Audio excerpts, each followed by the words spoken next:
Today we continue our daily reading from the book of 1 Samuel chapter 5. As always stated prior to reading, get to a church that has Sunday school or Bible study where the word can be broken down and shared with you for an easy understanding. Get with some friends who break bread and study the Bible and just have church with them and get an understanding from sharing with one another. Also get you a Bible that you can read. There are numerous versions from the King James, the NIV, the Amplified. But most importantly, above all the things I've stated, call upon the Lord and ask Him for understanding. If you ask for understanding and knock at His door, He will give it to you. Amen. 1 Samuel chapter 5 reads as follows. After the Philistines had captured the ark of God, they took it to Ebenezer to Ashdod. Then they carried the ark into Dagon's temple and set it beside Dagon. Then the people of Ashdod arose early the next day. There was Dagon, fallen on his face on the ground before the ark of the Lord. They took Dagon and put him back in his place. But the following morning when they rose, there was Dagon, fallen on his face on the ground before the ark of the Lord. His head and hands had been broken off and were lying on the threshold. Only his body remained. That is why to this day neither the priest of Dagon nor any others who enter Dagon's temple of Ashdod step on the threshold. The Lord's hand was heavy on the people of Ashdod and its vicinity. He brought devastation on them and afflicted them with tumors.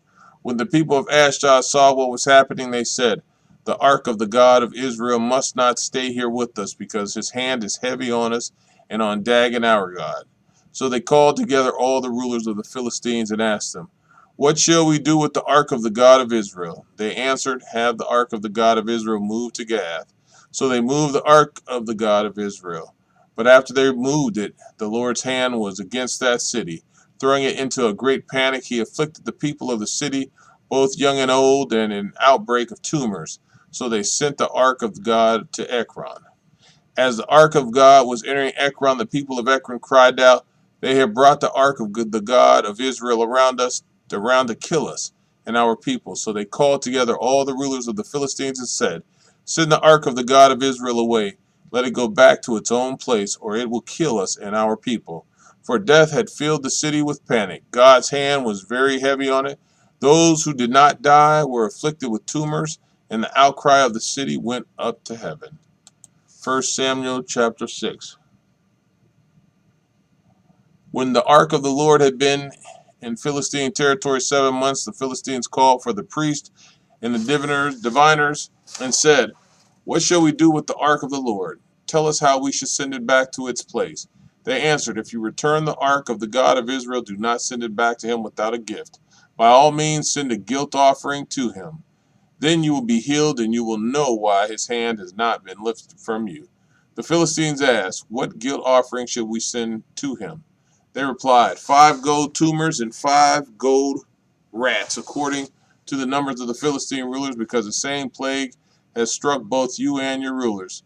Make models of the tumors and of the rats that are destroying the country, and give glory to Israel's God. Perhaps he will lift hand from you and your gods in your land. Why do you harden your hearts as the Egyptians and Pharaoh did, when Israel's God dealt harshly with them? Did they not send the Israelites out so they could go on their way? Now then, get a new cart ready with 2 cows and have calved and have never been yoked. Hitch the cows to the cart, but take their calves away and pin them up.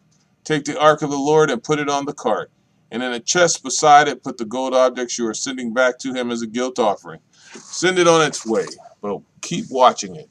If it goes up as a guilt offering, send it on its way, but keep watching it. If it goes up to its own territory toward Beth Shemesh, then the Lord has brought this great disaster on us. But if it does not, then we will know that it was not his hand that struck us, but that it happened to us by chance. So they did this. They took 2 such cows and hitched them to the cart and pinned up their calves. They placed the ark of the Lord on the cart, and along with it the chest containing the gold rats and the models of the tumors. Then the cows went straight up toward Beth Shemesh, keeping on the road and lowing all the way. They did not turn to the right or to the left. The rulers of the Philistines followed them as far as the border of Beth Shemesh. Now the people of Beth Shemesh were harvesting their wheat in the valley, and when they looked up and saw the ark, they rejoiced at the sight. The cart came to the field of Joshua of Beth Shemesh, and there it stopped beside a large rock. The people chopped up the wood of the cart and sacrificed the cows as a burnt offering to the Lord. The Levites took down the ark of the Lord, together with the chest containing the gold objects, and placed them on the large rock.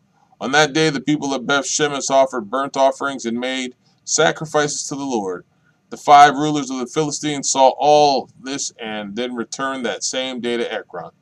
These are the gold tumors the Philistines sent as guilt offering to the Lord, one each of Ashdod, Gaza, Ashkelon, Gath, and Ekron. And the number of the gold rats was according to the number of Philistine towns belonging to the 5 rulers. The fortified towns with their country villages. The large rock on which the Levites set the ark of the Lord is a witness to this day in the field of Joshua at Beth Shemesh. But God struck down some of the inhabitants of Beth Shemesh, putting 70 of them to death because they looked into the ark of the Lord. The people mourned because of the heavy blow the Lord had dealt them. And the people of Beth Shemesh asked, "Who can stand in the presence of the Lord, this holy God? To whom will the ark go up from here?" Then they sent messengers to the people of Kiriath Jearim, saying, "The Philistines have returned the ark of the Lord. Come down and take it up to your town." Amen.